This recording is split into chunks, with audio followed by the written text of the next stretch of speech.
Boss Kannada season 12ರಲ್ಲಿ Gilli ನಟ create ಮಾಡಿರುವ ಹವಾ ಎಂತದ್ದು ಎಂಬುದು ಎಲ್ಲರಿಗೂ ಗೊತ್ತೇ ಇದೆ. ಬಹುಶಃ ಇದೇ ಮೊದಲ ಬಾರಿಗೆ ಸೀಸನ್ ಶುರುವಾಗಿ 50 ದಿನ ಪೂರೈಸುವುದರೊಳಗಾಗಿಯೇ ಗಿಲ್ಲಿಯೇ ವಿನ್ನರ್ ಎಂದು ಜನರು ಫಿಕ್ಸ್ ಆಗಿ ಬಿಟ್ಟಿದ್ರು. ಅಷ್ಟೊಂದು ಕ್ರೇಜ್ ಹೆಚ್ಚಾಗಿತ್ತು. 10 ಮಂದಿ ಗಿಲ್ಲಿಯ ಫೋಟೋವನ್ನ ಟ್ಯಾಟೂ ಹಾಕಿಸಿಕೊಂಡಿದ್ದಾರೆ. ದೊಡ್ಡ ಮಟ್ಟದಲ್ಲಿ ಪ್ರಚಾರ ಮಾಡಿದ್ದಾರೆ. ಇದೀಗ ಎಲ್ಲರ ನಿರೀಕ್ಷೆಯಂತೆ ಗಿಲ್ಲಿ ಬಿಗ್ ಬಾಸ್ ಟ್ರೋಫಿಯನ್ನ ಗೆದ್ದು ಬೀಗಿದ್ದಾರೆ. ಹಾಗಾಗಿ ನಾವಿವತ್ತು ಗಿಲ್ಲಿಯ ಬಗ್ಗೆ ನೀವು ತಿಳಿದುಕೊಳ್ಳಬೇಕಾದ 5 ಗುಣಗಳನ್ನ ಹೆಕ್ಕಿ ತೆಗೆದಿದ್ದೇವೆ. ಅವುಗಳು ಇಲ್ಲಿದೆ ನೋಡಿ.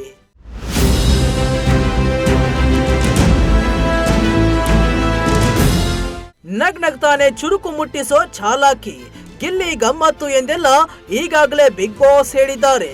ಗಿಲ್ಲಿ ಗುಣದ 5 ಅಂಶಗಳು ಯಾವುವು ಎಂಬುದನ್ನ ನೋಡೋದಾದ್ರೆ, ಮರುಭೂಮಿಯಲ್ಲೂ ಹೂವು ಬೆಳೆಸುವ ಕಲೆಗಾರ, ಎದುರಾಳಿಗೆ ಚಮಕ್ ನೀಡುವ ಚಾಲಾಕಿ, ಫ್ರೆಂಡ್ಶಿಪ್ ಗೋಸ್ಕರ ಏನು ಮಾಡ್ಲಿಕ್ಕೂ ರೆಡಿ, ನಿಜಾನೇ ಹೇಳಿದ್ರು ನಗ್ನಗ್ತಾನೆ ಹೇಳೋದು, ಮನೆ ಕೆಲಸ ಮೈ ಮೇಲೆ ಬಿದ್ರೆ ಎಸ್ಕೇಪ್. ಹೀಗೆ ಗಿಲ್ಲಿ ಇಷ್ಟು ದಿವಸ ಬಿಗ್ ಬಾಸ್ ಮನೆಯಲ್ಲಿ ಯಾವ ರೀತಿ ಇದ್ರು ಎಂಬುದನ್ನ ಬಿಗ್ ಬಾಸ್ ಟೀಮ್ ಅನಾಲಿಸಿಸ್ ಮಾಡಿ ಹಂಚಿಕೊಂಡಿದೆ. ಇದನ್ನ ನೋಡಿದವರಂತೂ ಹೌದು ಇದು ಸರಿಯಾಗಿದೆ ಎಂದು ಹೇಳಿದ್ದಾರೆ. ಟ್ಯಾಟೂ ಅಭಿಮಾನಿಯನ್ನ ಕಂಡು ಗಿಲ್ಲಿ ಎಮೋಷನಲ್.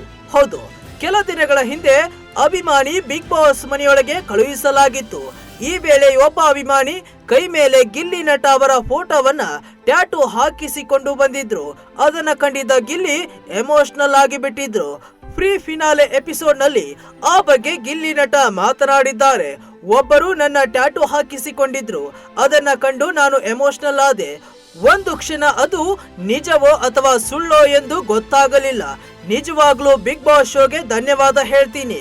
ಯಾಕಂದ್ರೆ ನನ್ನ ಲೈಫ್ ನಲ್ಲಿ ಮೊದಲ ಬಾರಿಗೆ ಯಾರೋ ಒಬ್ರು ನನ್ನ ಫೋಟೋವನ್ನ ಟ್ಯಾಟೂ ಹಾಕಿಸಿಕೊಂಡಿದ್ದಾರೆ. ಅವರು ಯಾರೆಂದೇ ನನಗೆ ತಿಳಿದಿಲ್ಲ.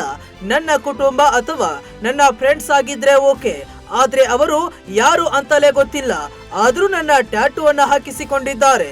ನಾನು ಅವರನ್ನ ಜೀವನ ಪೂರ್ತಿ ನೆನಪು ಇಟ್ಕೋತೀನಿ. ನನಗೆ ಆ ಕ್ಷಣ ತುಂಬಾ ಖುಷಿ ನೀಡಿದೆ ಅಂತ ಗಿಲ್ಲಿ ನಟ ಹೇಳಿದ್ದಾರೆ. ಇಂಟ್ರೆಸ್ಟಿಂಗ್ ಮತ್ತು ಇನ್ಫಾರ್ಮೇಟಿವ್ ವಿಡಿಯೋಗಳನ್ನ ಮಿಸ್ ಮಾಡ್ಕೋಬೇಡಿ. ಈಗಲೇ ಸಬ್ಸ್ಕ್ರೈಬ್ ಮಾಡಿ.